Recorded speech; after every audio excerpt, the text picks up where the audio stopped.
Okay, welcome everybody in the room and online. And I'd like to welcome Trustee Durst online as well. And we have opening prayer, Trustee Tenge. Please join in making a sign of the great cross in the name of the Father, and the Son, and the Holy Spirit. Amen. God, grace and love, strengthen and sustain us as we continue to journey as pilgrims of hope. Guide us on the path to holiness with the light of your love. Inspire us to serve joyfully in the love of Christ through the beautiful examples of the saints. As we journey together in faith, may we experience the peace of Christ through the presence of one another. We pray that all young people in our Catholic schools may believe and become empowered by these three important gospel messages. God loves you, Christ saves you, the Holy Spirit lives in you. We ask this through Christ our Lord. Amen. Thank you, Trustee Tenge. We would like to acknowledge that we are on the traditional territory of Mississauga, Anishinaabe. PVNC Catholic sits on Treaty 20 and Williams Treaty territory. We make this acknowledgement to honor and build relationships with the original people of this area, showing respect for their ancestors who have been caretakers of the land since time immemorial, and for those who continue to do so. We offer our gratitude to the First Nations for their care for and teaching about our earth and our relations. And if you're able to do so, please stand for the national anthem.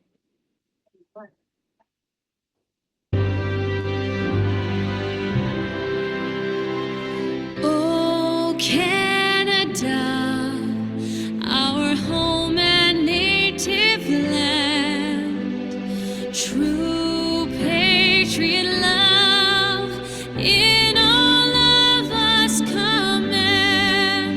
Car ton bras s'est porté l'épée, il s'est porté la croix. Ton histoire est une épopée des plus brillants exploits. God keep our land glorious and free. Oh, Canada, we stand on guard for thee. Oh, Canada, we stand on guard for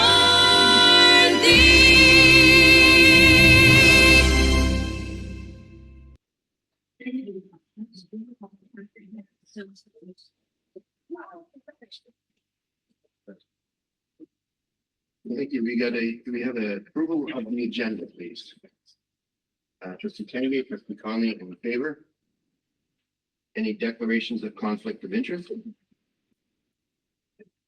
And I'd like a motion to excuse Trustee Durst for the in-person meeting, but she is joining us online. A motion to excuse her, please. Trustee Conley, Trustee Tenge, all in favor? So moved.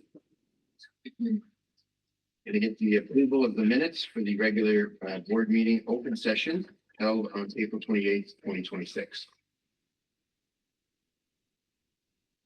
Trustee Leahy, thank you. Trustee Conley, all in favor?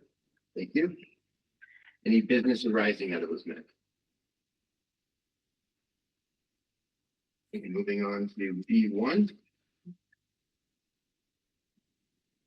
Student excursions, there's a recommended action that the proposed St. Mary Catholic Secondary School International Excursion to New York City, USA from March 31st, 2027 to April 4th, 2027 be approved in principle, and that the trip will include mandatory insurance for all travelers. Such insurance must cover school board or principal rulings for cancellation of the trip. Can I get somebody to move that, please? Trustee Tenge, seconder, Trustee Leahy, all in favor? Good. Moving on to reports from our CEO. I'll tell him. Thank you very much, Chairperson McKenzie. May began with Catholic Education Week and the broader theme of Pilgrims of Hope on the Path to Holiness. And that theme reminds us all that Catholic education isn't simply about academic achievement, but about forming hearts, minds, and spirits in the image of Christ. Every day in our schools, we see students and staff answering the call to serve, to lead, and to grow in faith together. Currently, EQAO assessments are continuing across the system, and several schools have now completed that process. And I'd like to thank the students, staff, administrators, and families for their continued support and dedication throughout this important assessment period. And while the assessment is important, we also recognize that each student is far more than a score. In Catholic education, we're called to nurture the whole child, ensuring that every student feels known, valued, and supported. I'd like to extend my sincere gratitude to Frank Radica, who's online tonight, the IT team, members of Admin Council, and IBM for their collaboration and leadership in ensuring our business continuity plan remains current and responsive. We've done some pretty extensive work on that over this past month, and it's critically important work. It's complex in a rapidly changing environment. This strong continuity planning ensures that learning, communication, and essential services can continue with minimal disruption during unforeseen circumstances. And more than operational preparedness, this work reflects our responsibility as stewards of public education to safeguard the well-being of students and staff and maintaining confidence and stability within our communities. We continue to monitor and review the implications of Bill 101, the Putting Students First Act.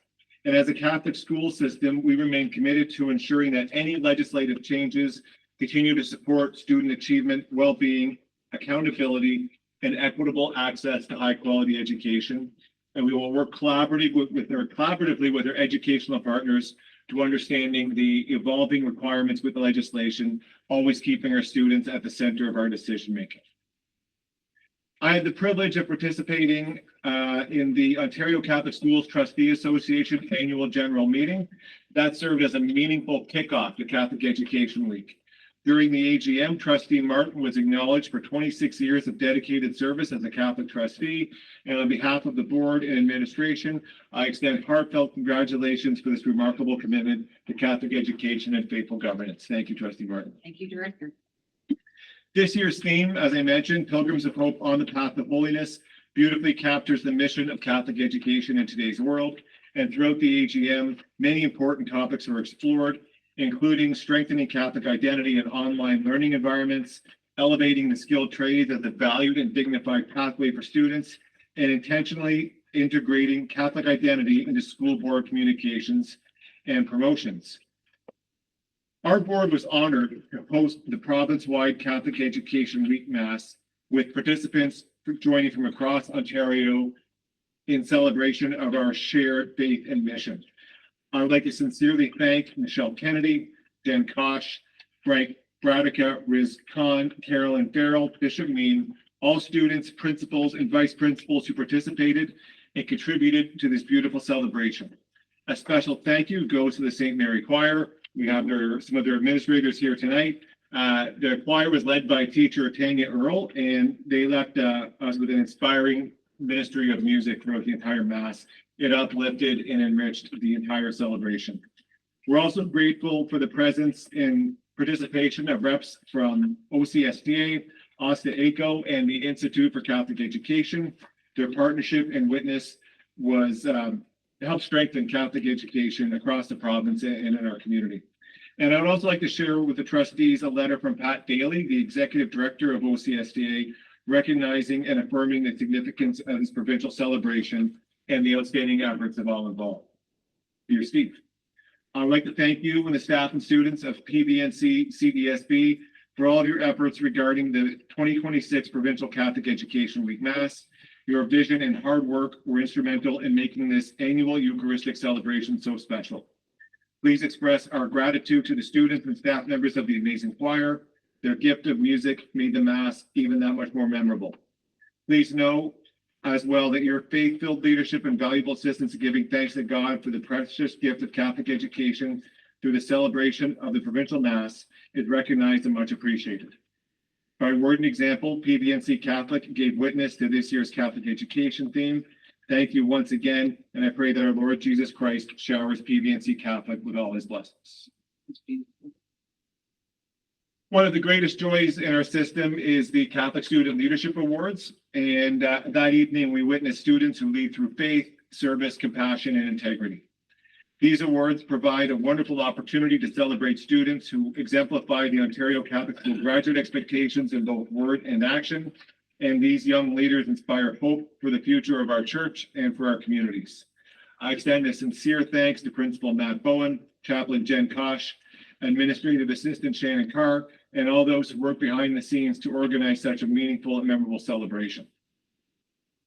Our recent Math Olympics showcased a fantastic display of student learning, collaboration, creativity, and enthusiasm for mathematics. And I'd like to congratulate all of our mathletes for their participation, perseverance, and excellence. Events such as these remind us that learning flourishes when students are encouraged to challenge themselves to work together and to celebrate their achievement. I'd like to thank the math team for their dedicated planning and leadership and creating such an engaging and successful event for students across our system. And finally, I'd like to acknowledge the ongoing success of our Aspiring Leaders program under the leadership of Superintendent Darren Kaler. We had 6 aspiring leaders complete this program. They just last week, and this program includes multiple after-school sessions during which the aspiring leaders explore the Ontario Leadership Framework and engage in a day of job shadowing with existing PVNC Catholic administrators, helping teachers discern whether or not a path into administration and system leadership is right for them. I'd like to thank the Aspiring Leaders Committee, Paul Huff, Christine Brody, Shannon Brady, Lisa Jimity Foles, Joanne McDermott, and Frank Bradica. These principals developed the program and guide our aspiring leaders throughout. Next year, we will be welcoming a group of 8 aspiring leaders, and we wish them well as they go forward in this program. As we continue our journey together as pilgrims of hope, may we remain inspired by the gospel message and united in our shared mission of Catholic education. Through faith, collaboration, and service, we continue to nurture environments where every student can grow in knowledge, character, and holiness. Thank you. Thank you very much. Does anybody have any questions or comments? Wonderful, as usual. I just find it amazing. We're all so busy this time of year, and you've been especially busy, but you managed to get the message out how important Catholic education is, how important our students are, and our staff, and all the things going on. So thank you, Director. Thank you. Great report, great year. Any other questions or comments? Moving on to mine. May 1st marked the opening of nominations in municipal elections across Ontario, including for the trustees. We encourage those interested to consider serving because despite recent provincial changes to the role, democracy still matters now more than ever. May 8th, I attended Holy Trinity Cultural Food Fair. Thanks for the invite from Carter. I have been several times over the years, and I'm always impressed of how good the food is. May 14th, I attended St. Mother Teresa performance of the Jukebox Time Machine with singing and dancing from the 40s to the present. It was fun. It was a fun evening. And the fun continued the next day on May 15th at Holy Trinity, where I saw their performance of the Addams Family. It was really funny. And I bet in your head, you're doing a snap right now. The month of June in Catholic tradition is dedicated to the Sacred Heart of Jesus, which symbolizes Christ's love, compassion, mercy, and care for others. In our Catholic schools, this devotion reminds us that education is not only about academic success, but also about nurturing faith, kindness, dignity, and service within our students and our school communities. As trustees, we are called to lead with those same values of compassion, understanding, and Christ-centered service in all that we do. Earlier this month was one of many highlights at PVNC Catholic with the Catholic Student Leadership Awards, and next month is another highlight with graduations. Trustees look forward to passing on our congratulations at each high school. Next month of June is Pride, so I wish everyone a happy Pride, and thank you. May God bless the staff and students of PVNC Catholic. And next we have our report from our student trustees, Carter and Luke. Thank you. May has been a busy month as students have strived to be pilgrims of hope, for Catholic Education Week and beyond. At all schools on May 5th, students recognize National Day of Awareness for Missing and Murdered Indigenous Women, Girls, and Two-Spirit individuals, a day to reflect on the stolen sisters whose families have lost and the necessary work that needs to be done to ensure no more sisters are stolen. Can you guys hear me okay? Yes. Okay, perfect. May was an exciting month at St. Mary's Cultural Day, organized by the Unity and Diversity Club, which was a huge success, with students sharing authentic presentations, traditions, and food from different cultures. St. Mary's Choir also had the honor of performing a province-wide Education Week Mass, which was told before, creating a meaningful experience for the school's community. The annual Spring Fling brought together students for a fun dance featuring performances, games, activities, and music. Later in the month, both St. Mary's choirs competed at nationals in Niagara Falls and each earned gold standings, marking an incredible achievement for the music program. May also brought strong school spirit with an 80s neon theme, outdoor activities, friendly competition, and the return of Thunderdome games. Looking ahead, the school community is excited for the upcoming production of Mamma Mia, after months of preparation and hard work. At St. Thomas Aquinas, students are going on a hiking trip to the Bruce Peninsula at the end of this week, where they'll be able to embrace the beautiful outdoors and grow skills such as how to become a responsible citizen and holistic thinker, as listed in our Catholic graduate expectations. In athletics, the track team is headed to the East Regional Track event. Today, the Link crew had activity workshops for grade 9 students to take part in fun and bonding activities to strengthen their school spirit. And the Titans May Day was fun with a beautiful event with beautiful weather and many activities and events to help prepare their incoming grade 9s for their transition into high school in September. Holy Cross stayed active throughout May with leadership events, spring sports, and wellness initiatives. Student council elections for next year took place, while social justice and equity team prepared activities for Asian Heritage Month.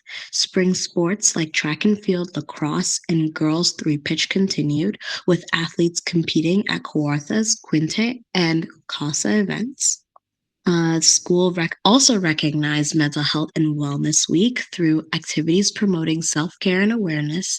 Other highlights included Catholic Education Week activities, a treetop trekking for grade 9's geography students, and a board-wide aviation event for grade 9 and 10 students.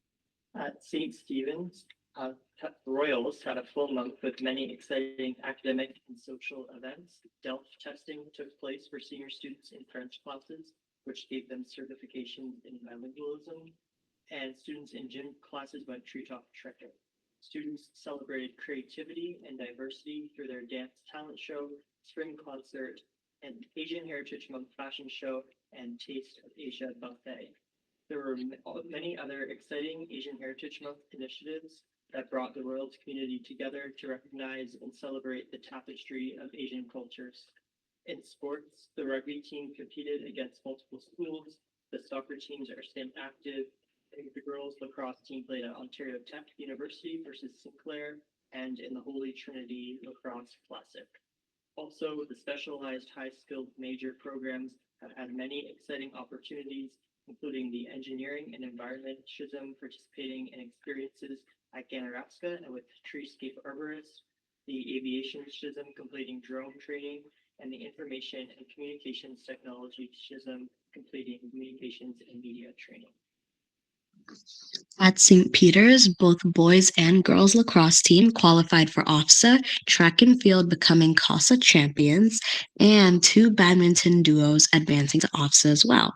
Student life stayed busy through clubs and community initiatives, including Fun in the Sun and Asia Culture Lunch, and the Women in STEM Forum. Students had also opportunities through trips and workshops like the Ottawa History Trip, Newfoundland Band Trip, Skills Ontario Conference, and Schism Experiences.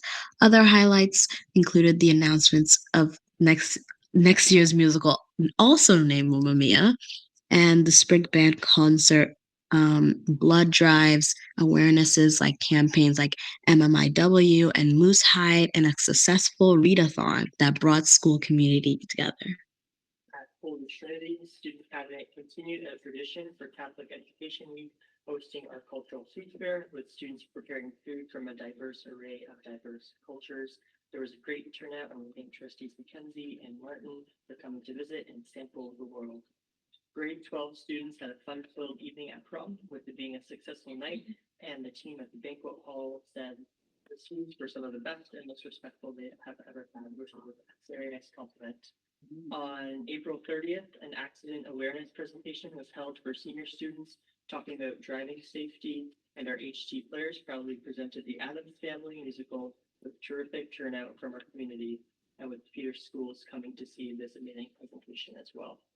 In athletics, the junior and girls soccer teams are LOSA champions and are both going to OCSTA, and the track and field team has a potential record number of athletes qualifying for OCSTA.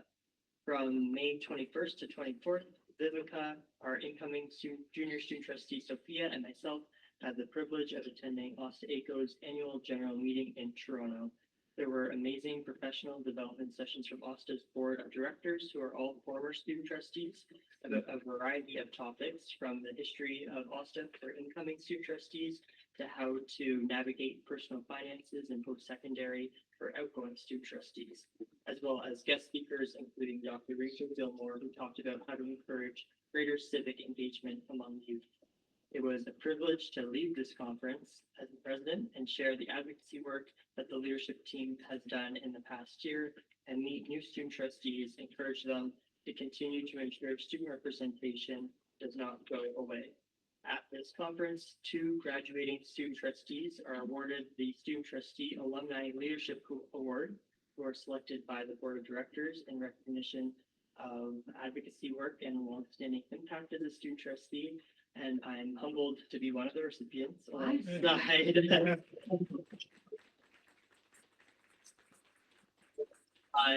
Sydney Doherty, and she's a senior student trustee for district board. Most importantly, these conferences are an amazing opportunity to learn, grow, and connect with our fellow student trustees as we strive to be the best representatives for the students of Ontario. We are tremendously grateful for the opportunity to attend, and thank you, trustees, board staff, continued support, students, voice. On May 6th, students had the opportunity to attend the Catholic Education Week Mass celebrated by Bishop Mead when hosted by our board and OCSTA. It was a wonderful opportunity to celebrate the importance of being pilgrims of hope as we navigate our journey. Now, we invite any questions or comments you may have. Opportunity to report. Thank you very much, Carter and Vivica, and congratulations again, Carter. Well done. Great. Trustee Leahy. Yes, thank you, Mr. Chair. I just wanted to take this moment just to say a few words about the Student Council Liaison Committee, of which Carter leads as a senior student trustee of junior, incoming senior. It's an amazing group of students, and it's very inspiring how they empower and they represent and they lead their school communities. So it's quite an impressive group of students. And I particularly wanted to publicly recognize those that are leaving us this year, including Carter himself. He's been a true leader, and all of these students are fantastic individuals, and it excites me to see where they will end up and where they will go, because I have great confidence that they're going to make great changes in the world. So anyway, I just wanted to recognize all those kids, students. Sorry. Any other? Oh, Trustee Durst. Go ahead, Trustee Durst. Thanks, Mr. Chair. I just wanted to thank Vivica and Carter for the report tonight. It's just incredible what goes on in our schools, and thank you for bringing that to the board table for us to hear. We wish you both well in the last month of your term, and especially to Carter as you're finishing off your high school years. So congratulations on your award, and I just want to acknowledge you both and thank you for your report tonight. Thank you. Any other questions or comments from the trustees? Trustee Martin? Our student trustees will be here in June. Okay, good. Any other questions or comments? Thank you again. Now moving on to number 4, we have the report from the Manager of Communications, Mark Ginta, highlights of system achievements.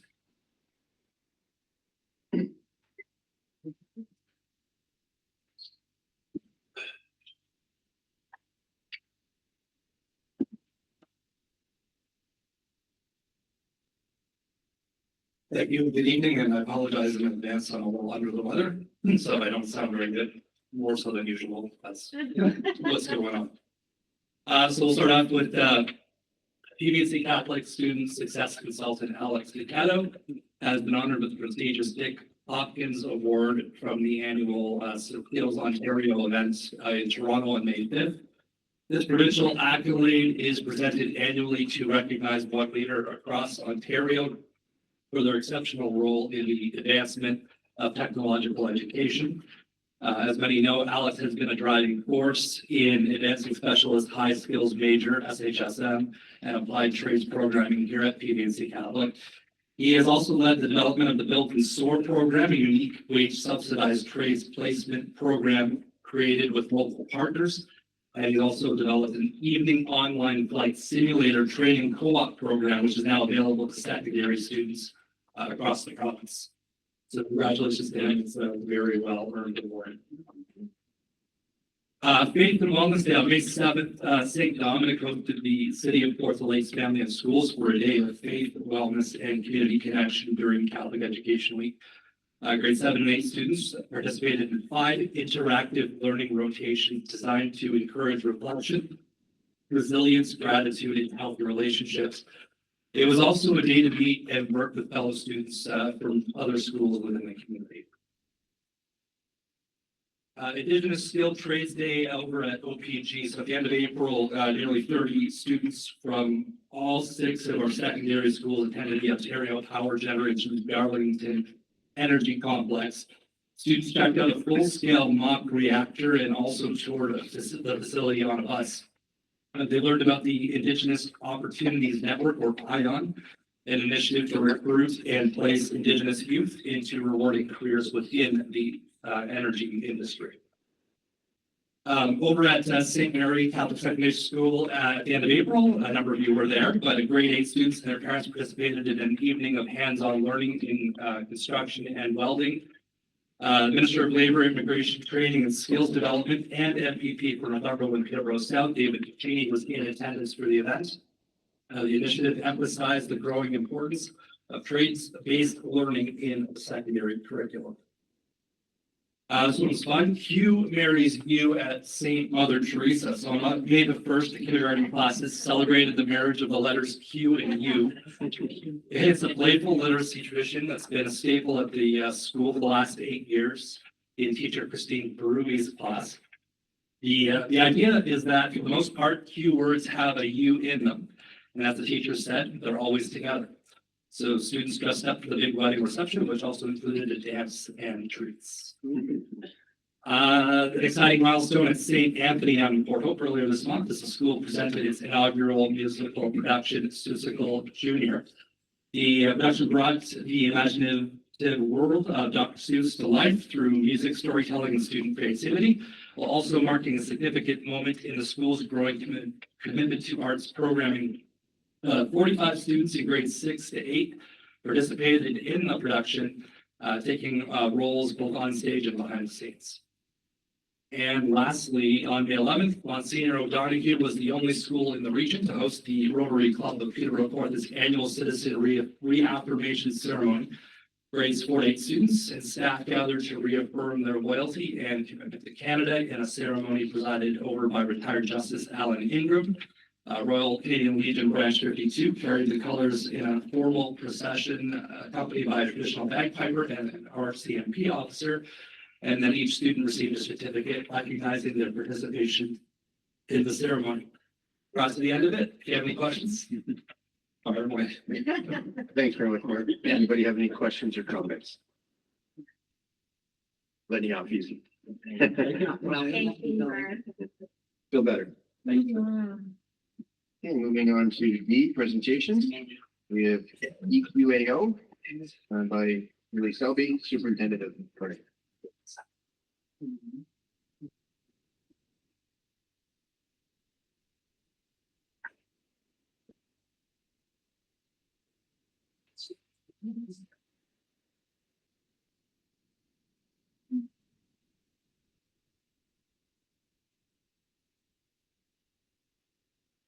Thank you very much, Mr. Chair. So as you have heard me explain in previous presentations, one of our primary goals this year was to provide a multitude of sources of data and to support educators to engage in effective data analysis. This is intentional in order to shift from primarily anecdotal observation to strategic student achievement data in order to identify and prioritize precise student learning needs. We have engaged in data analysis during many professional learning sessions this year, and for each one, we have begun by discussing the importance of adopting a lens of curiosity with which to uncover deeper insights in order to avoid confirmation bias, uncover and explore outliers in the data, and to take meaningful action.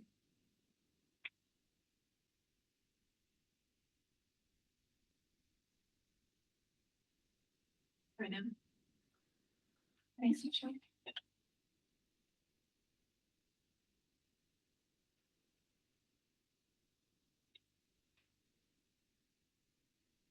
I am very pleased to share with you the results from our most recent EQAO process held last school year. You will note on your screen that the cells that are colored green means that we met or exceeded our performance in the previous year. In grade 3, reading and the reading proficiency grew to 71.2%, which was an increase of 2.2% from the prior year. Similar gains were realized in writing with a result of 61.1%, which also marked a similar increase of 2.3% year over year. In grade 3 math, students exhibited tremendous gains of 6.2%, with nearly 63% of students now meeting or exceeding the provincial standard, which also outpaced the provincial year over year increase, which was only 2.3%. In grade 6, reading and writing, PVNC Catholic students continue to excel, while also demonstrating marked gains of 3.4%, with 85.3% achieving or exceeding the provincial standard, which was in line with the provincial average of 86%.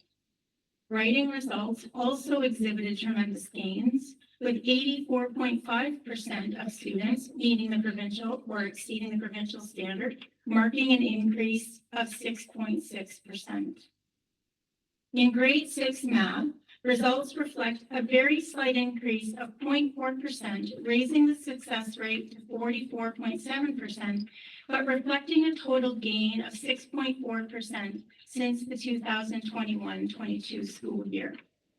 In grade 9 math, PVNC Catholic student success rate in relation to provincial standard improved to nearly 54%, reflecting a total gain of nearly 4% since 2021-22. The Ontario Secondary School Literacy Test marks the only measure where we did not meet or exceed the previous year's attainment. 78% of first-time eligible students met the requirements for the test, which was close to last year's result of 80.4%, but remains significantly below provincial results and will continue to be a focus at PVNC Catholic moving forward. Trustees, I'm sure you might be interested in a coterminous board comparison. Yes. We outperformed outperformed EQR DSB in all areas other than grade 3 writing, where there was a 1%, so almost negligible difference, and the OSSLT, where there was a 2.3% difference. We also outperformed Trillium Lakelands District School Board in grade 6 reading and writing by a significant margin and just slightly in grade 9 math.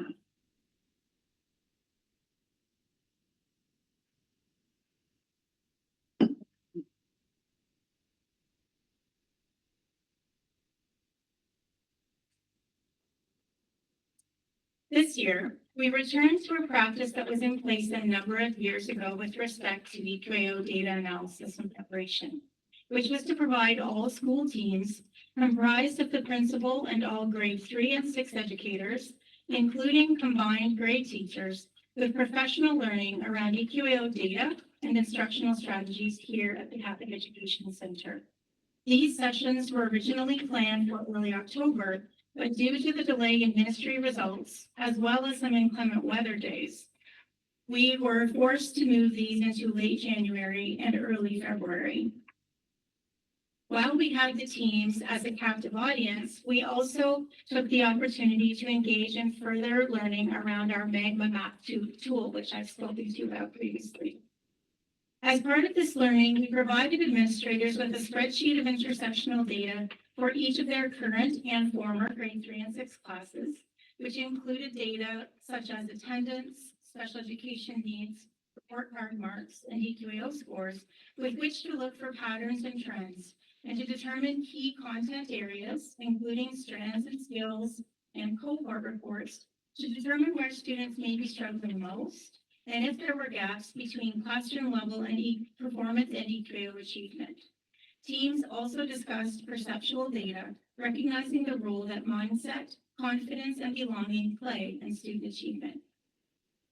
Our goal is to build capacity and data analysis resources to understand mathematics achievement from a variety of sources, including alignment between EQAO, report cards, and locally administered assessment tools and tasks, such as the new mid-year assessments I spoke to you about last month, as well as provide intentional and precise instruction in response to the assessment information.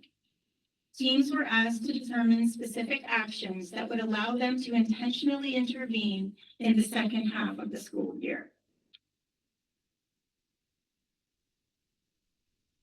The story of 2.9 offers room for hope and optimism.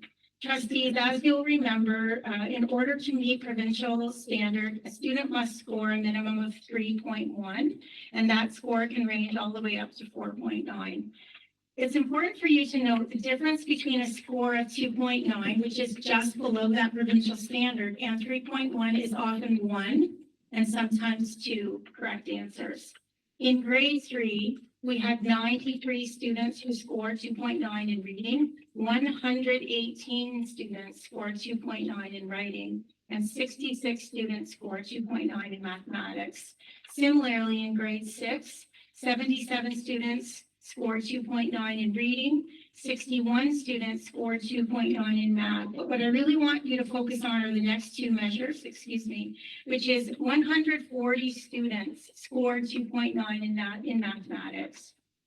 147 students scored 2.9 in mathematics. This is room for hope and optimism. And we really stress this point while we supported our school teams to engage in data analysis, because it means that so many of our students, a huge number of our students, were so close, just on the cusp of reaching that provincial standard. If even half of these students had answered one more question correctly, we would have seen dramatic changes in our results.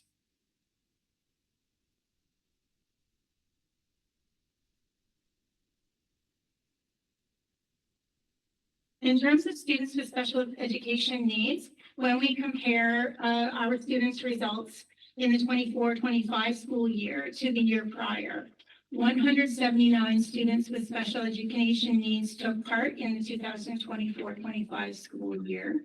And of those, 51.1% met in grade 3, met the standard in reading.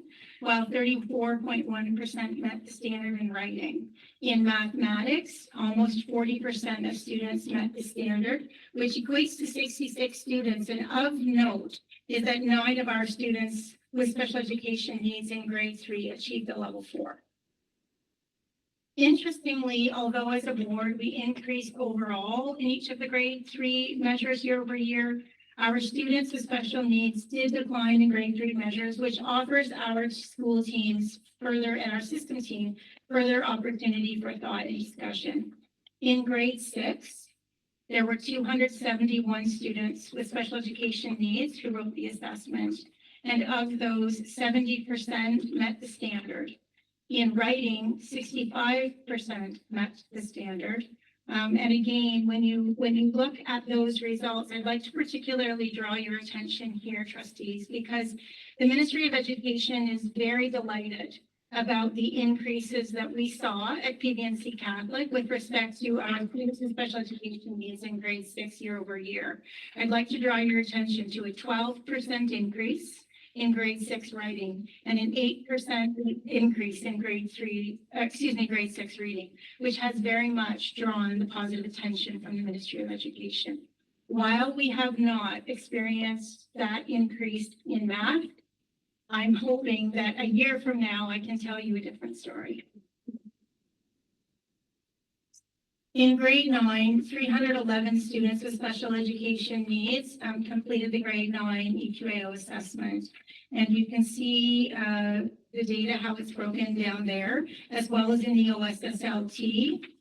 It is to note that of the 311 students with special education needs who wrote the SSLT for their first time eligible, 34.2% of students met the standard. Gender is also an interesting story this year at PVNC Catholic because the gender differences are significant, and in many ways they mirror those across the province.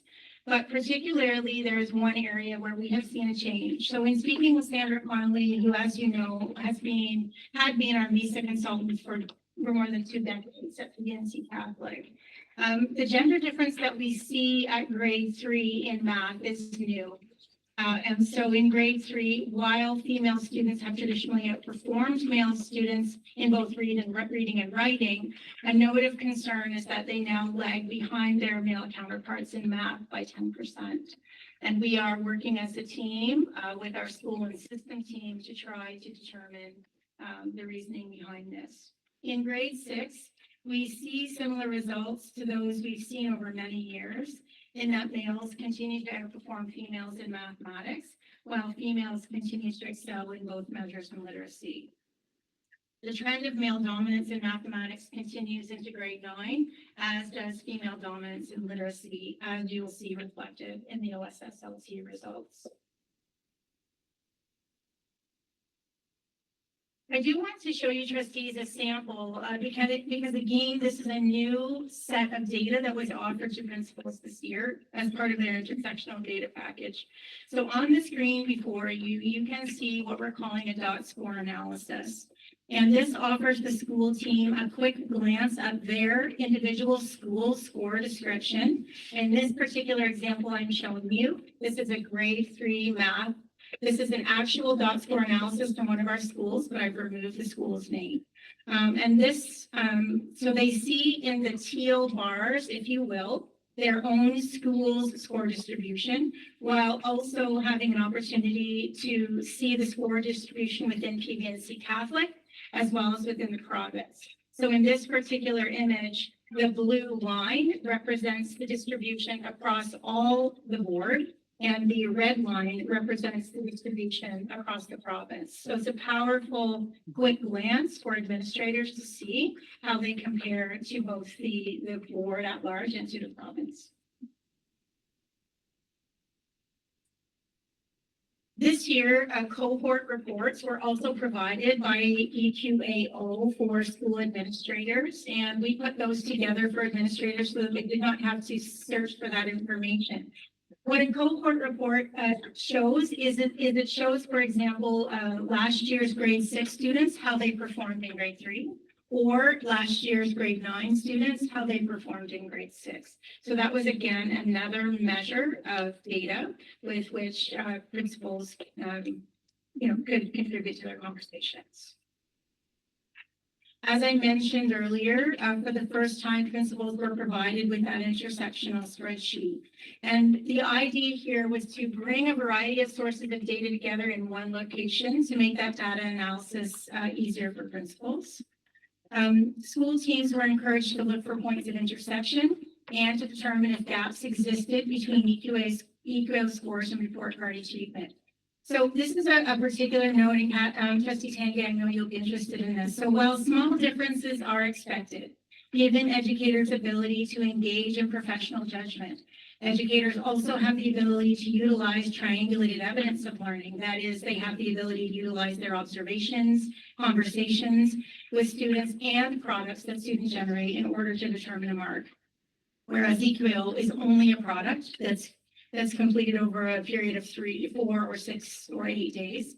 Large differences could point to uncertainty with what a level 3 or 4 looks like, as well as potentially a concern that students are completing a smaller number of thinking and application questions within the classroom, which would contribute to a greater focus of knowledge and understanding level questions.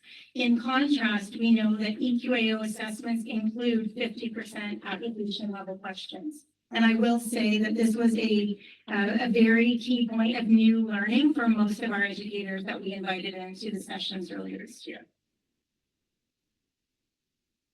This year, we also offered schools some best practice guidelines with which to schedule their EQAO assessments. Again, our goal is to offer students and educators optimal conditions within which to engage successfully in the assessments. In addition, as a senior team, we imposed a moratorium on other professional development meetings and events during this time to the extent we could, to reduce the stress for school administrators, to ensure that they were in their buildings, and to ensure that the focus during this window was on EQAO where it needed to be. There were a number of considerations also that we offered secondary schools with respect to scheduling both the EQAO assessment, which is coming up shortly, and the Ontario Secondary School Literacy Test Assessment, which happened earlier this spring as well as last fall.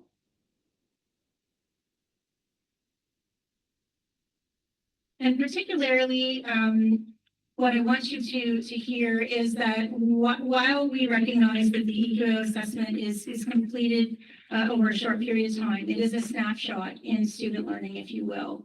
It does provide us with a very large amount of data with which to consider, to analyze, and to take action. So as I had the privilege of sharing with you at a meeting earlier this year, as a school board math team, we've taken it upon ourselves to create the grade 3 and 6 mid-year assessments. We were very, very pleased with the uptake in these across PVNC Catholic, reaching almost 90% uptake for grades 3 and 6 students. I'm not sure if happening. I don't know.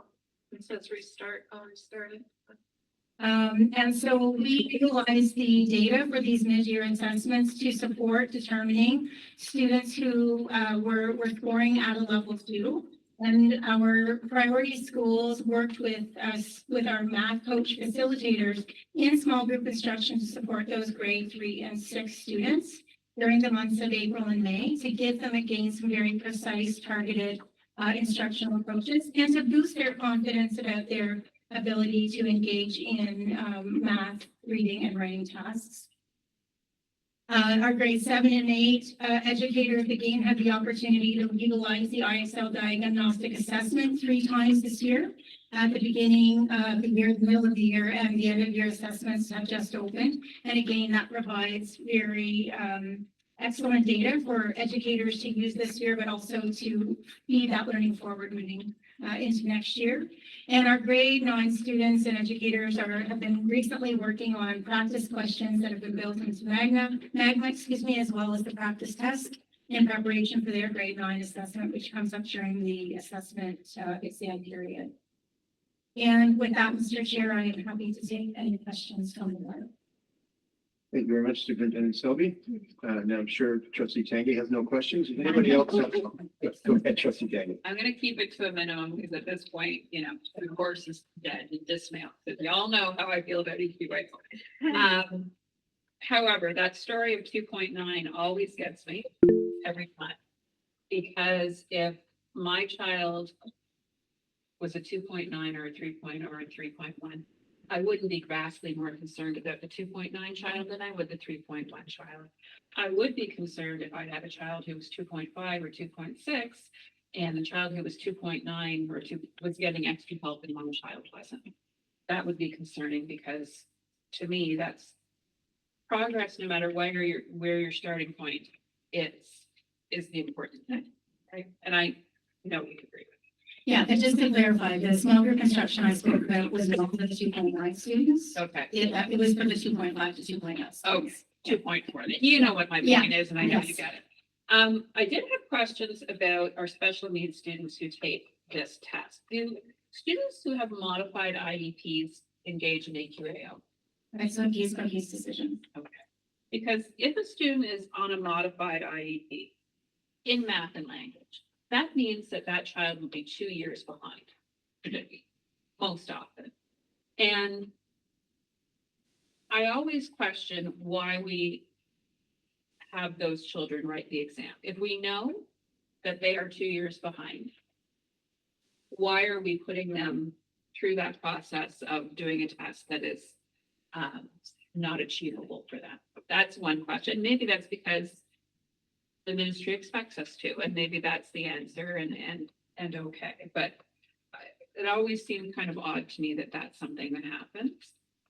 I don't know if you want to comment on that. I would just say that I think our administrators and certainly my colleague Superintendent Danny can weigh in at any point if he'd like to as well. But I do think our administrators think long and hard about this and do have very sound conversations with parents and guardians to make these very challenging decisions. I don't believe that we have one administrator among our 36 who would place a student in a situation that would not render them being successful.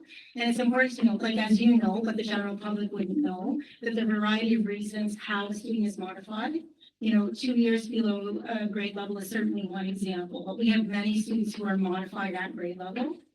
With reduced complexity and number of expectations. So again, I don't want to, I want to ensure that we're not just talking about a student. So there are a variety of reasons why a student may not engage in EQAO assessment. That is one reason. There are other reasons, but I do think our administrators take their role very seriously and make good decisions with parents and guardians about for whom an EQAO assessment would not be most ideal. And that's progress, because years ago that didn't happen, right? It was like everybody writes. The rules have changed considerably. So that is in progress. respects, yes. Okay, Trustee Tangi, I'm just gonna, there's one question online. Okay, and then I have one short one. And then we'll circle back. Trustee Durst, go ahead with your question, please. Thanks, Chair McKenzie. I just want to thank Superintendent Shelby for that great report and walking us through all the data that you've collected and all the different ways of looking at it. Very interesting when you broke it down by gender. I think that's good information for us to know. I think PVNC has lots to be proud of and lots of work still to do. So the question I have is just about funding for next year. I believe we've got our amounts in now. Will there still be funding available for the math tutors going forward into next year? Speakers, I think the question referring to our math coach facilitators Yes. that are working in our priority schools. Yes. And yes, I am able to confirm that those positions will remain next year in both mathematics and literacy. Thank you very much. That's great news. Thank you, Trustee Durst. Trustee Tangi?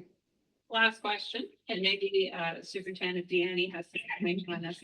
I'm wondering if you break down when we have the results of the special needs students, it would make sense that certain students with certain classifications would be more likely, like an LD student who has average potential, right, would likely score more often at average at provincial levels than a student who is LD, for example. Do we break it down that far, or do we keep it at special needs? Guess that's the question. And do we look at why some schools are more successful in that than others, that kind of thing? So two parts of the question. Okay. So I'll answer the first part, maybe Superintendent Selby Okay. can add to the data piece, but I don't believe Superintendent Selby that data is broken down that to that level by exceptionality at this point. However, as we move forward with learning support services and special education, and as we move forward with our intervention plans and leading into next year, that will be all part of the conversation and dialogue as we move to, the tier 2 groups and so on, et cetera, to be more specific, targeting those specific interventions that are needed on a case by case basis. So I don't know if you want to add to that, Superintendent Selby. No, I would just say that in terms of how schools perform is variable, and certainly as Trustee Nurse just alluded to, and I've spoken about earlier this year, we do have a number of schools who are receiving intensive support, and we do have plans underway for further intensive support that I'm not ready to tell you about yet, but in June, you get to hear me again, and I'll be telling you about it then. Thank you. Great, thank you very much. Anybody else have any questions or comments? Great, thank you for that presentation.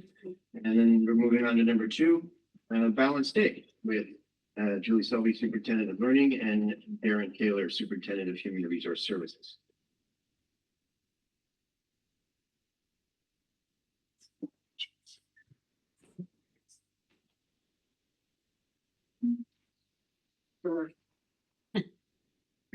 Thank you, Mr. Chair. So following the Committee of the Whole meeting in December, where the board passed the motion that the Committee of the Whole requests that this initiative be placed on hold until PVNC Catholic has sought consultation from their family, student, staff, and community partners, we can report that consultation has occurred. Tonight's presentation will provide information on the feedback we received from staff, parents, guardians, students, and community members, and how we are able to address those concerns. Thanks, Julie. So I'm going to speak a little bit to the consultation process that we undertook. Michelle, you driving or am I driving? I'm just getting you to full screen. There we go. You're driving. So again, following the request of the Committee of the Whole, we did undertake a large consultation. And that consultation was done in 2 parts. One was completed with staff, and the other was completed with our parents and guardians. So the staff consultation, we offered a virtual information session that was offered to all elementary school staff. Anyone that would like to attend was able to do that. It was held after school. Staff were advised via memo on June 8th that the session was going to be held on January 15th. The presentation was held by Julie and myself, and we did it through YouTube Live. YouTube Live although it's similar to a Google Meet, it's really a one-way dialogue, and there wasn't the opportunity for folks to provide feedback during that meeting. Instead, we provided the option to complete a Google form following the consultation. And what we asked is, what did folks think about what the benefits were going to be of a balanced day schedule, and what were going to be the challenges of a balanced day schedules? Those folks that weren't able to attend the session were shared the presentation via email.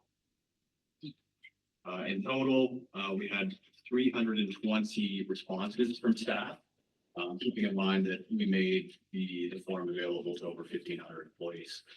The representation across the employee groups, we had 248 responses from teachers. Our principals and vice principals formed 11 responses.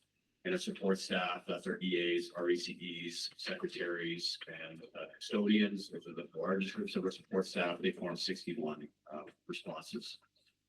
We had a fulsome response across our geographic areas, 136 responses for Peterborough, 99 in Clarington, 41 in Northumberland and CKL.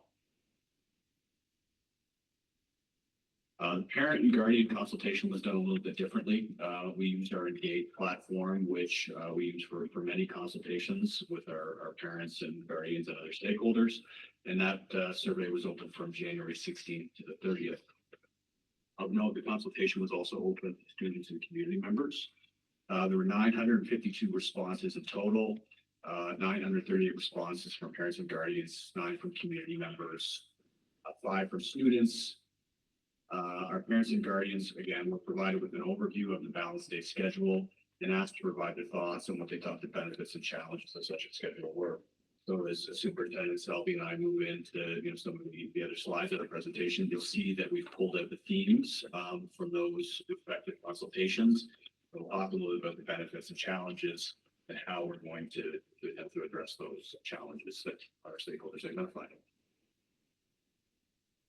And last, the breakdown of the parent guardian consultation from a geographic perspective. So we had 310 responses from Clarington, 298 from Peterborough City, 157 from Peterborough County, 107 from Northumberland, and 80 from the city of Political Lakes.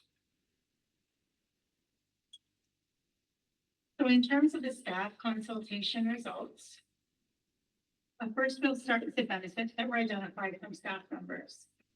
Staff indicated they believe there would be an improved instructional flow along with fewer transitions. There was a strong consensus that longer blocks of teaching and learning time would reduce interruptions and prevent lost instructional time. Staff noted better ability to dive into deeper learning tasks and 3-part lessons without having to stop and restart. Staff also noted that it would be particularly beneficial for literacy and math blocks, which aligns with PVNC Catholic School of longer, more focused blocks for both math and literacy. Continuing with the benefits, staff addressed better student regulation and focus. Many staff responders felt that fewer behavioral incidents would occur due to fewer transitions, which is often where behavioral incidents can happen, and that there would be improved student stamina during learning blocks. You can see a couple of staff quotes that we've been able to capture there for you.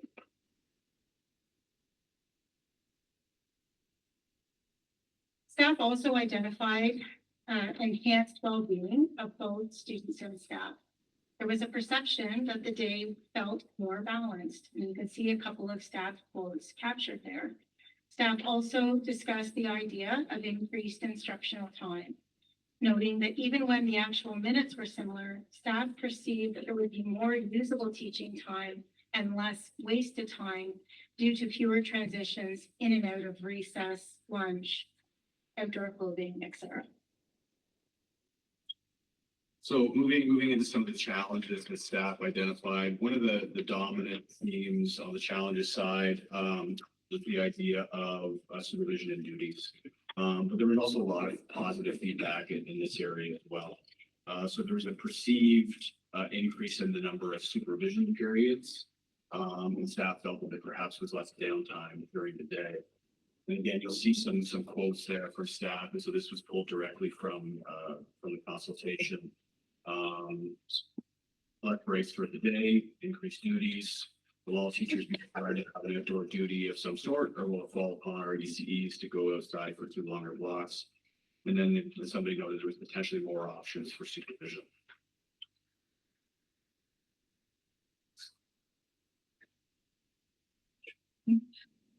And so, when we look at some of these challenges and how they're being addressed, a lot of how it's addressed comes right from some of our collective agreement requirements. So in our collective agreement, our teachers are capped at 80 minutes of supervision per week.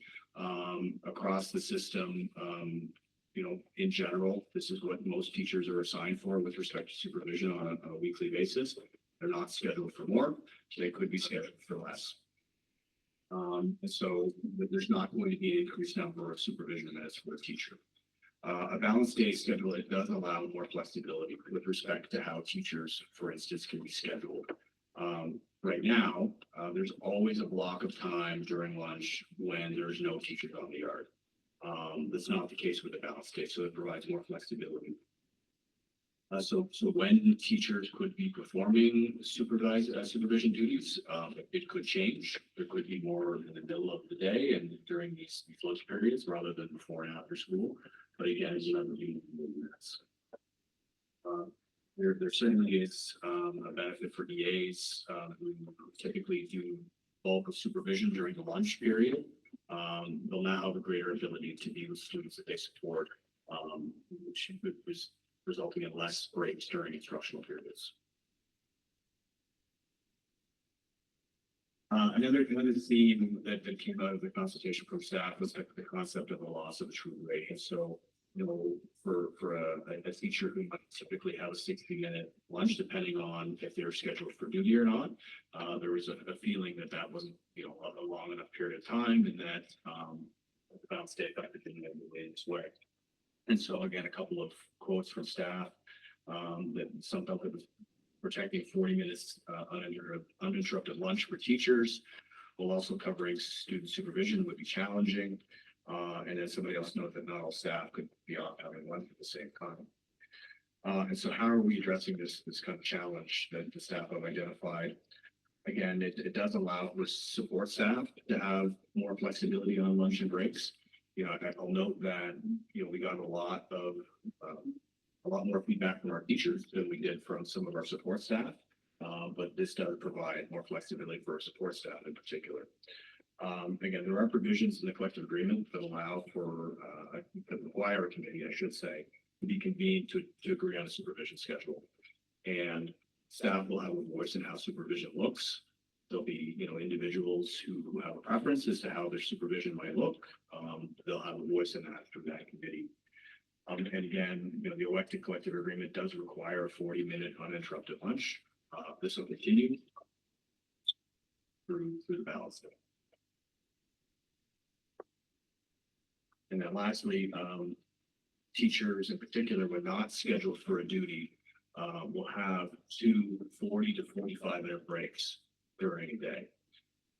Creative scheduling could allow for them to have, you know, 2 days of supervision, and most of those minutes are done over the course of 2 days, and they could be free for the rest of the week for supervision, or they could have short duties every day during that week. Again, that voice will be heard during supervision committee, and we'll have a voice in how their supervision looks. Staff also identified less opportunity for extended outdoor play for students. And you'll note there a couple of quotes that were captured in terms of this.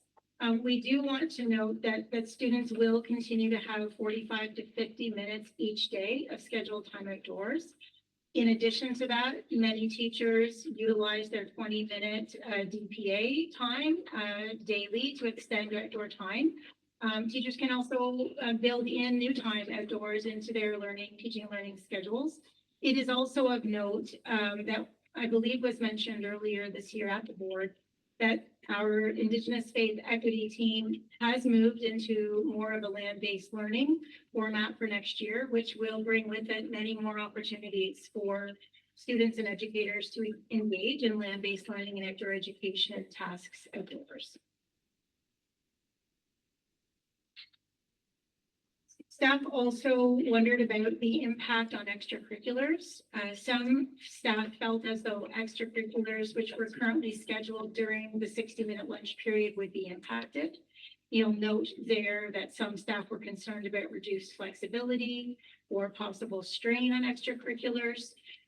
We do believe that the balance day will provide more opportunities for sports or extracurriculars if flexibility is employed. As an example, at a particular school, both intermediate boys and intermediate girls could each run a practice in each of the lunches in the gym on the same day, one at first lunch, one at second lunch, which was not possible before. This would require students to eat before or after practice. However, that is already being employed and regularly happens in our schools already. Principals and staff do work collaboratively on the supervision schedule, as Darren has noted, and duties for staff who are knowingly involved in coaching and extracurriculars are always considered and will continue to be. Staff also discussed student nutrition and some staff felt as though students, particularly younger students, I may not have enough time to eat and be ready to go outside, which is a perennial problem. We will note that, as we've expressed earlier in our first presentation to you, Communication with parents will ensure that parents have some tips in terms of packing a lunch for 2 longer nutrition breaks. And certainly with the 2 longer eating periods, it is our hope that that facilitates the younger students having more time to eat. Rather than 2 short and 1 longer eating times, they'll have 2 longer eating times with which to eat the snacks and lunch that they bring. We will also ensure ongoing communication with students to ensure that they build in routines and processes. School-based tools can differ based on different supervision employed with different ages of students, school announcements, school assemblies, all those types of things. As well, a number of our educators already employ flexible snack opportunities across the grades, and we don't expect that. We do expect that will continue. We don't expect that will change. Also, many of our schools have already shifted in the lunch and recess period to having students go outdoor first and then come in to eat afterwards. And this is something that, again, would be a consideration for staff members. The last theme that we'll touch on with respect to the staff consultation challenges is some of the idea around scheduling and programming constraints. Staff felt that perhaps that there were challenges fitting prep time, especially subjects, shared staff, such as certs and itinerant teachers, into that type of schedule. And so you'll see some quotes from staff. They believe that prep coverage becomes harder to organize. And how prep time can be scheduled without disrupting instructional blocks. And so those were some of the concerns. And so how are we addressing those challenges? Really excellent schedules have already been prepared by a group of our administrators who have done a lot of work on this already. And those will be shared with staff in due course. Principals will develop their schedules as they do each year. Ensuring that the staff have voice. Teachers will be provided with the resources to ensure that they can appropriately schedule the requirements from a curriculum standpoint in accordance with Ministry of Education guidelines. And one of the things that's not in the bullets is the idea of daily prep. Right now, teachers get their prep daily. And I think one of the thoughts is that might not occur under the balance day, but I'm confirming that the teachers will continue to receive their prep daily. That's built into schedules that have been drafted. When we consider the parent consultation results, you will see some similar themes emerge. So firstly, in terms of benefits, parents, similar to our staff members, identified opportunities for improved learning focus and fewer disruptions. Many parents felt longer instructional blocks would allow their children to settle into the learning without constant interruptions. Parents identified more predictable daily routines, noting that the balanced day offered more structure and was easier for students to understand, as well as helpful for younger learners who benefit from routine. Parents also talked about regular eating opportunities, and some parents believe the opportunity to have 2 longer eating periods, as I referenced earlier, was more in alignment with their own children's needs. A number of parents also felt that particularly for our youngest students, the balanced day model would offer routine and structure. Again, parents identified student nutrition time, noting a number of concerns with the amount of time students have to eat, dealing with unfinished lunches when students return home, and wondering if students often prioritize play over food. And again, we will continue to communicate with parents to ensure they are aware of some tips in terms of packing lunches for 2 nutrition breaks. There will be ongoing communication with students, as I've already referenced, as well as I've said, flexible snack opportunities and 2 longer, more meaningful eating opportunities. Parents, similar to staff, were concerned about reduced outdoor play and physical activity. And how is this being addressed? As we've talked about already, we expect in review of school schedules that most students would continue to have 50 minutes outside daily. And considering that some time is lost to transition, particularly with our youngest students, and there would be one fewer of these, the overall amount of time lost is mitigated by that. And again, we've spoken already about outdoor education, land-based learning, and DPA opportunities. Parents did also wonder about whether some longer instructional blocks would be challenging for their children to maintain focus, whether their children would experience fatigue or struggle with stamina. And ministry guidance on learning blocks for literacy and mathematics are the largest at 60 minutes each. The balanced day schedule allows for the required dedicated uninterrupted time for instruction in both of these subject areas, which is currently of concern, and our math data supports that. However, our classroom teachers are highly trained professionals who will retain the flexibility for micro breaks, classroom movement breaks, and their ability to engage in a variety of different learning activities responsive to their own particular class each year to ensure that students remain engaged learners. Michelle, it's the wrong slide. We updated the presentation.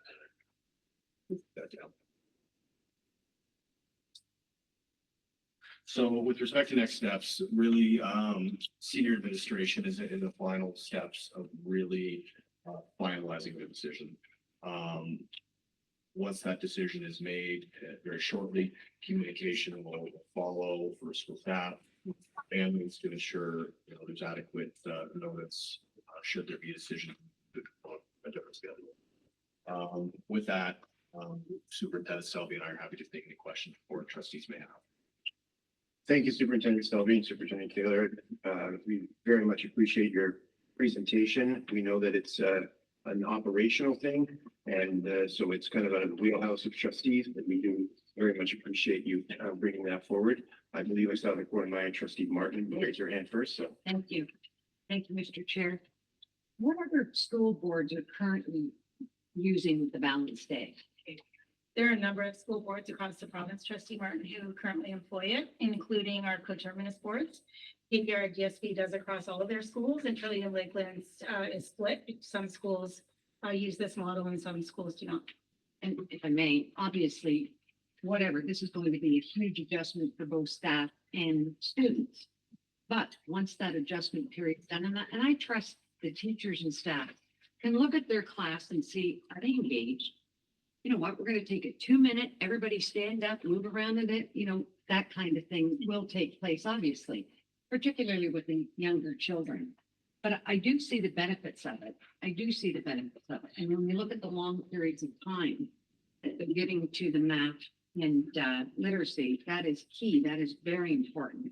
But as in anything, I think kids can adjust. Kids will adjust to things. And I like what you said about going outside and eating and coming in and playing. That would have worked great for my kids because you're begging them to eat before they go out. So they go out, burn their energy, come back and eat. I like that part. Staff wise, I must say, I've talked to a lot of people throughout this time when this was first raised by the board. I don't have any concerns from parents. I have not heard any concerns. I had one staff member and that was it. Everybody else said, well, if we do it, we're going to do it. We're going to have to adjust to it and see how it is. I said, well, if they go to it, I don't think it's a pilot. We're not going back. Obviously, if you did something, implement it, and it wasn't working, we would adjust it and do something to improve it. So thank you for the presentation. I think it's, and I agree with what you're saying. However, if it was not beneficial for our students and staff, I know our director would definitely massage this so it would be. So I'm good with it. Thank you for your presentation. That's great. thank you, Trustee Martin. Trustee Tang. I'm going to respectfully, completely disagree with Trustee Martin. I had feedback from a parent who wrote me when this first came back in December, not one of my parents from Northumberland, somebody else who said that she had switched her children from KPR due to balance day because we didn't have balance day. I've spoken to numerous teachers who feel that it's not a good move for a variety of reasons, some of which were mentioned. I spoke to a teacher today who brought it up to me and said, is this really going to happen?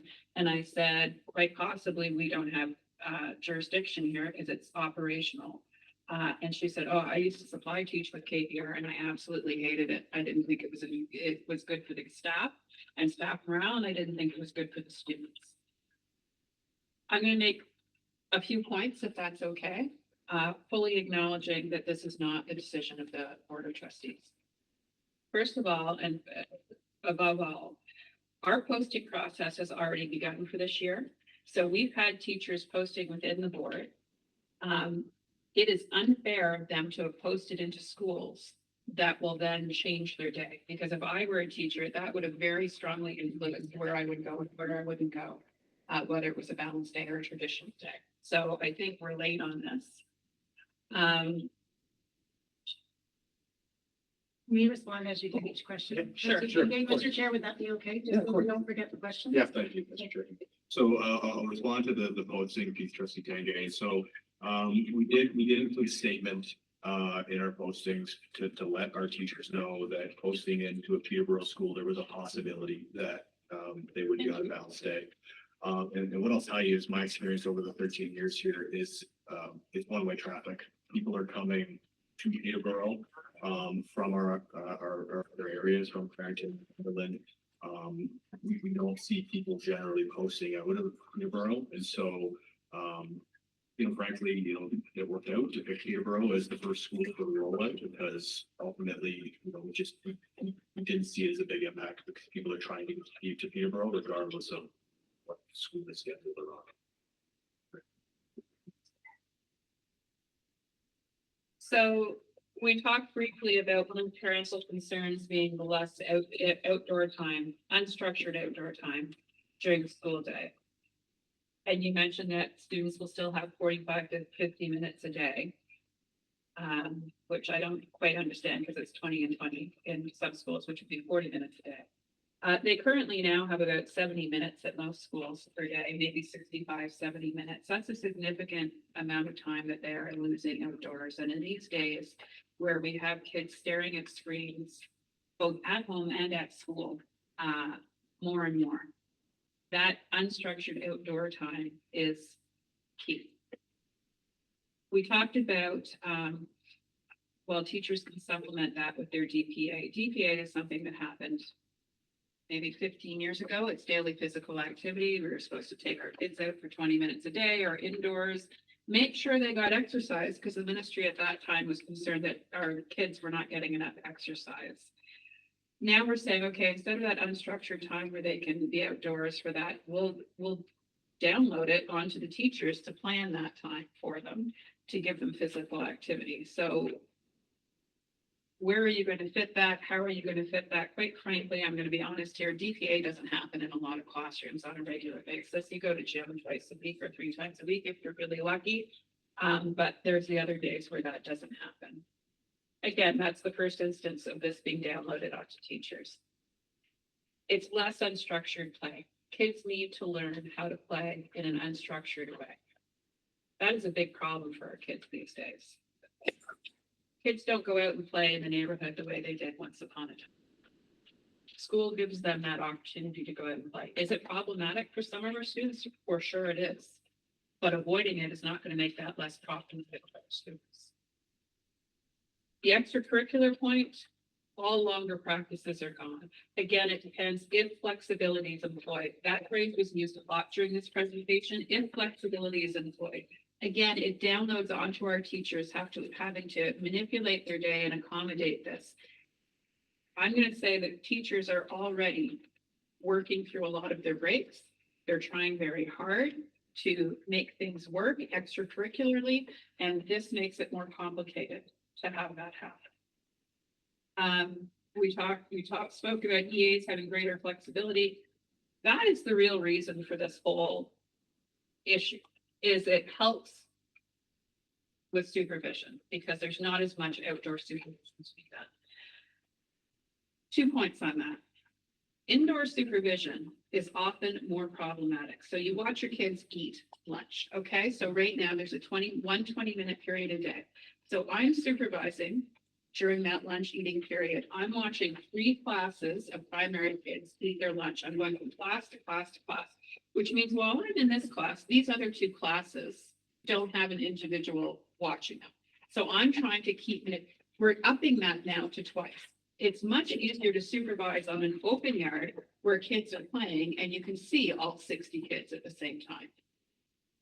It's far more complicated and kids can get into more mischief, both online and not online, when you're hopping from classroom to classroom. We're increasing that to twice a day.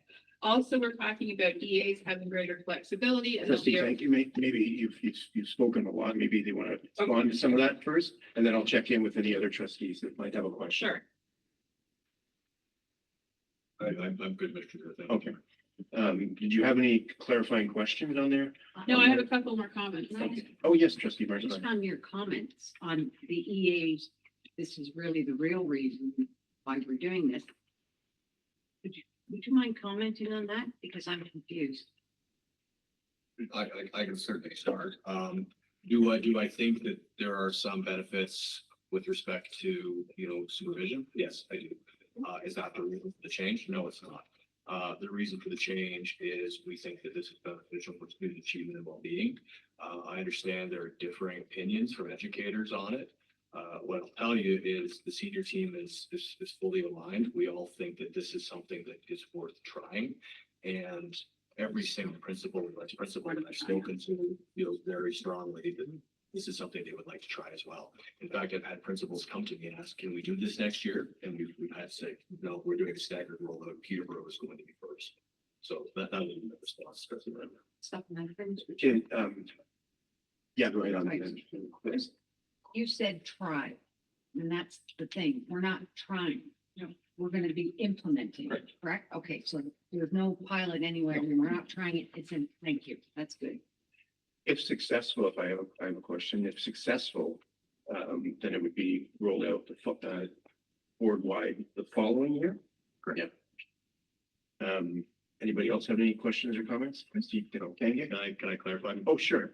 I just want to say, if successful, we're not looking at right now evaluating the program. Obviously, there'll be learnings from a balanced day and then how it works in our system.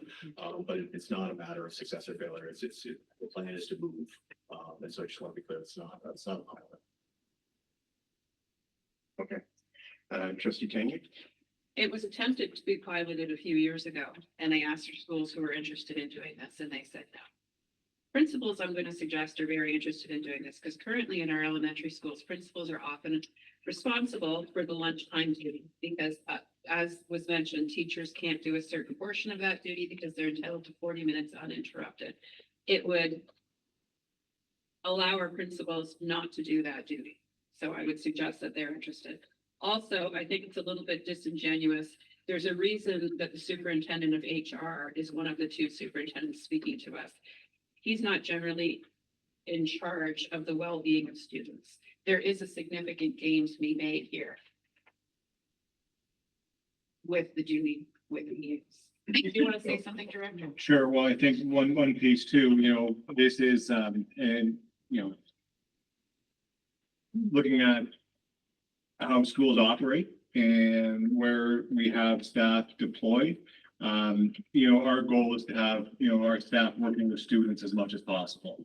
And this framework allows EAs to be working with students at the desk, supporting students in their learning to a greater degree than they are currently. So that's another reason why having an HR lens on this is essential, because it gives a fulsome view of the roles and responsibilities of our staff as they currently are and where we would like them to be, and that is serving kids and driving student achievement. Thank you very much. I just want to finish. Yeah, go ahead. Trustee Tanya. Respectfully, Director, about 3 years ago, I met with Superintendent Kaler, Superintendent Deanne, and Superintendent Hiker to discuss the idea of hiring lunchtime supervisors and the savings that could be had and how that would allow our EAs to spend more time with the students they're assigned to. That was not pursued in a very fulsome way. We talked about the committees that have to approve duty schedules. There is a teacher, an elected rep, usually on that committee, maybe one or two others. There is not going to be a universal agreement among staffs about how they want to run this. Do I want to only have 40 minutes off during the entire school day?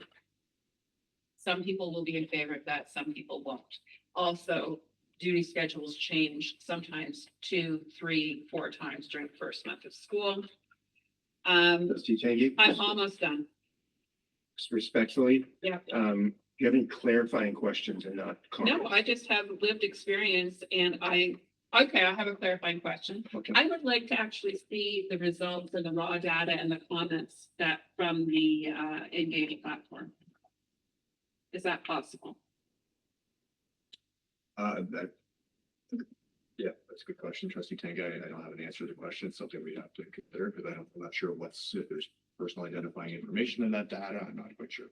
Well, maybe that could be redacted if there were. I just have one last comment. The longer instructional blocks talking about the stamina and frustration and not concern from parents. We were talking about building in movement breaks and learning breaks because we have highly trained professionals. That again is downloading onto our teachers that time of unstructured outdoor play. It is giving our teachers yet another task to do to structure that part of that child's day, which is not beneficial for the teacher and it's not beneficial for the student. Thank you for indulging me in that because I have strong opinions about that, even though I recognize that it's not my decision. Thank you, Trustee Tangi. Trustee Martin? Yeah, it was just in a comment that you made that really made me reflect. And your staff is doing this to educate our students.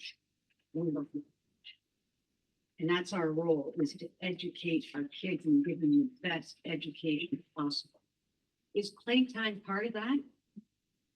Or is our role to look at what is the best way to educate our students? It's simple. Thank you. Yeah, thank you.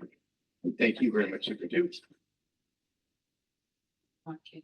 James, moving on to the letter D, and that's OCSTA.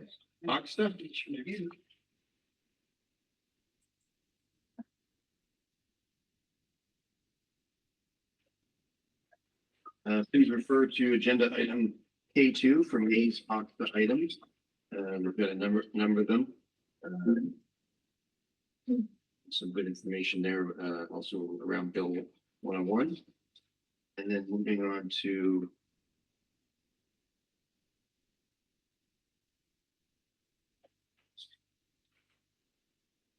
I-1, trustee matter. And this is regarding the vacancy, the one vacancy seat for the municipality of Clarington. And there's a recommended action, whereas subsection 221 of the Education Act provides that a member of the board vacates his or her seat upon the occurrence of certain prescribed circumstances. And whereas subsection 2281-E of the Education Act provides that a member vacates their seat if they fail to be physically present as required by the regulations. And whereas Ontario Regulation 463-97, Section 7.1 requires that all members of the board be physically present in the meeting room of the board at every regular meeting of the board and every regular meeting of the committee of the whole board, unless participation by electronic means has been authorized in accordance with applicable requirements. And whereas former trustee Glover was absent for the committee of the whole meeting on January 12th, 2026 without authorization, attended the regular board meeting on March 24th, 2026 by electronic means without prior authorization from the chair, attended the committee of the whole meeting on April 13th, 2026 by electronic means without prior authorization from the board, from the chair, was absent from the regular board meeting on April 28th, 2026 without authorization, and was absent from the committee of the whole meeting on May 11th, 2026 without authorization. And whereas the chair provided the trustee with written correspondence on April 19th, 2026 and April 27th, 2026, outlining the statutory requirements for attendance and the necessity of obtaining prior authorization without the meaning of the Education Act on Ontario Regulation 463-97. And whereas the aforementioned absences of the trustee were not authorized by the chair in accordance with the requirements set out by the Education Act and Ontario Regulation 463-97, and therefore he failed to be physically present as required by the Education Act and Ontario Regulation 463-97. Therefore, be it resolved that the board confirms that one seat in the municipality of Clarington, previously occupied by Joshua Glover, is vacated by operation of subsection 2281E of the Education Act and Regulation 463-97. Could I please get someone to move that? Excuse me, Mr. Chair. Yes. Could I ask, I'd like to move that this be a recorded vote, please? Sure. So let, can we, I'll second that. okay, we can second that, and all in favor of a recorded vote? Okay, thank you. That's everyone. All in favor? And so then we will now start with the recorded vote. Trustee Conley. Yes. So, you've got to move or in a second. We're already seconder for your. Oh, sorry. Okay, do you want to move it? A second. Okay, you'll second that because I think you moved it. No. No. He's Okay. Move that. Trustee Leahy moved it. Trustee Conley seconded it. Now we're gonna go around the remaining. Trustee Martin, Four.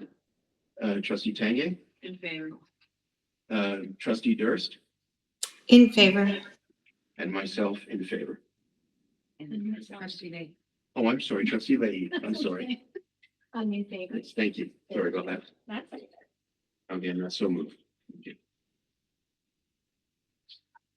Now moving on to information items. For the committee reports, we have French as a second language advisory committee from April the 30th, 2026. Is that you, Jen? Yes, yes. Okay, Trustee Leahy. Thank you, Mr. Chair. I'm happy to report on our meeting that took place on April 30th. It was an online meeting. We met virtually. It was a great meeting. We, as usual, we have good attendance from some great people, a lot of whom are our French as a second language educators. We also have retired French teacher and one of our special education consultants who is also Francophone. Anyway, it was a good meeting. We discussed many things. Nancy McCarthy is the consultant assigned centrally to support French as a second language. So she reported, her report is always very, very fulsome, and she goes over a lot of things that are taking place around the world. One of the things that she highlighted was some of the cultural experiences that schools have been engaging their students in through as a result of some of the funding that's rolled in for this particular subject. And 28 at this point in time, or as at April 30th, 28 of our 36 schools have been participating in cultural experiences. So I think that's pretty good uptake. We also talked about some of the funding has been used for the DELF testing, and I think I've mentioned this before. The DELF test is an internationally recognized French proficiency certification that's awarded by the French Ministry of Education, and it assesses 4 different competencies, and that's listening, reading, speaking, and writing. So it's for kids who take it, it's a great thing to have on their resume. So we have had great success. We've had a lot of uptake from kids on this year, and we continue to see a great deal of progress and high achievement. So that's always great to hear about. Nancy just went over some of the FSL programs and different assessment tools that are being used for the French as a second language. We also talked about some of the release time for French teachers, and then Sheila also spoke about French enrollment trends. That was very interesting. It's very interesting for some of our educators to hear about this kind of stuff. And some of them expressed concerns that there has been a decrease in students remaining in French programs. At least not seeing it all the way through grade 12. So that's something that is always a great thing to have discussion around. We also talked about reviewing some of the program strengths and talked about literacy resources and things like that. And we also talked about Sheila spoke to us about some surveys that have been undertaken for educators that have transitioned from French into English to try to get an idea about how we can maybe help retain some of our teachers in those programs, because I mean it's no surprise we do struggle with having educators who will teach French. So that was pretty much it. It was a great meeting as usual. We are now going into a time when we're looking for renewal of our committee. Of course, we do have some long-standing educators that sit on this committee who are invaluable, in my opinion. And it's always nice to see them come back, but it's always nice to see some new individuals. So anyway, that was it. We said it, maybe see you next year to some of our people, but yeah, it was busy as usual. So that's my report. I'm happy to answer questions Thank you, Trustee if I Leahy. can. Any questions for Trustee Leahy? Must we respond in French? Oui. Oui, merci. No, merci. Great. Thank you very much. And you're on the next one as well, aren't you? Oh, yes, I am. So, Accessibility for All yes. Committee from May 7th, 2026. Trustee Yes, Leahy. accessibility for all.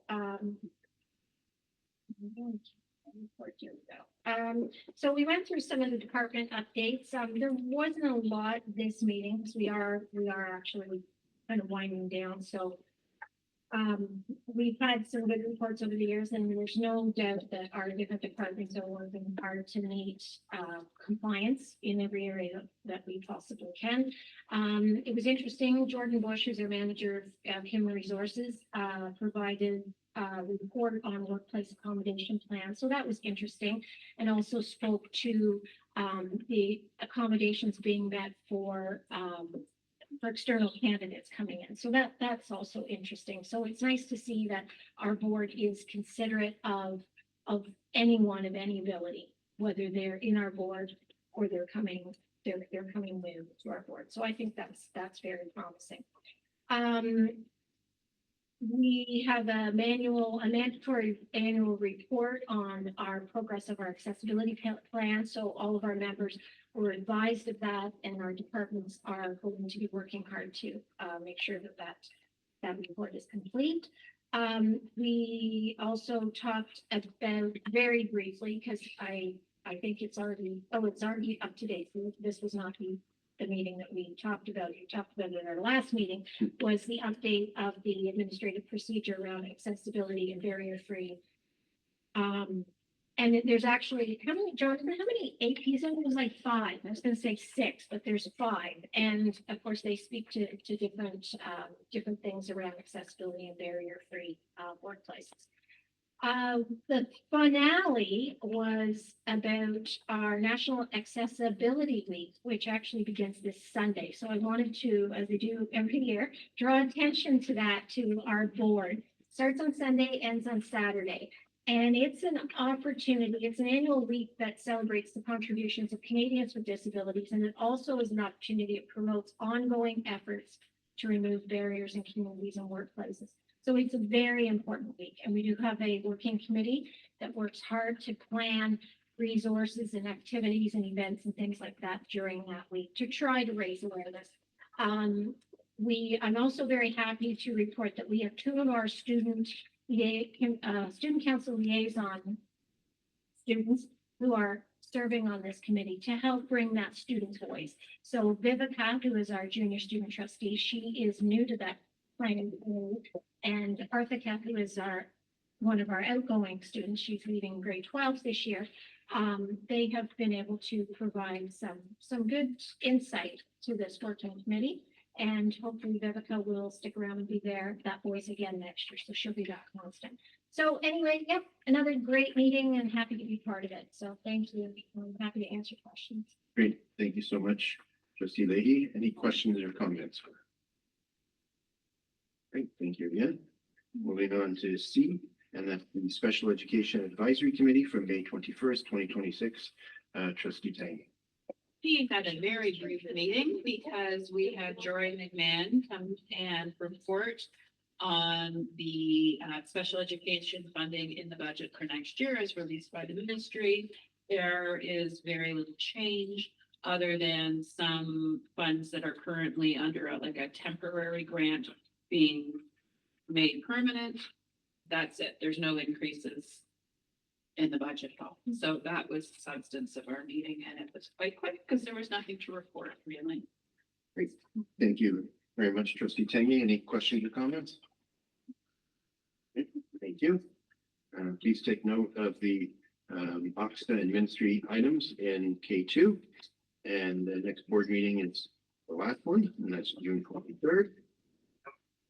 And also check the committee meetings and get the school graduations as well. And under conclusion, we have the report from the regular board meeting in camera session from May 26, 2026. Michelle Hendry. Okay, the following report includes the actions and discussions from the regular board meeting in camera session held on May 26, 2026. There's a call to order at 6 p.m. With an opening prayer and a motion to excuse Loretta Durst from the in-person portion of the meeting in accordance with legislation. There was a motion for the approval of the agenda, and there were no conflicts of interest declared. There was approval of the minutes of the April 28, 2026 regular board meeting in camera sessions. Under business, finance, and governance, there was an OCSTA in camera session report given, and the conclusion with closing prayer and a motion to convene an open session. Great, thank you. And motion to accept that. Trustee Conley, Trustee Hangay, sorry. By now, all in favor? Thank you. And closing prayer, Trustee Martin. Thank you, Mr. Chair. Please join me in the sign of our faith in the name of the Father, the Son, and the Holy Spirit. Amen. Gracious and generous God, creator of the earth, our common home. With each new day, we prepare the earth of our lives by sowing seeds of gratitude for all you have given. Inspire us to cultivate relationships with all living beings. May we harvest new fruit and marvel in the wonder at the beauty around us. Nurture us in hope. Amen. In the name of the Father, and the Son, and the Holy Spirit. Motion to adjourn, Trustee Durst, Trustee Tangay, all in favor? That's it. Yep. You. All right.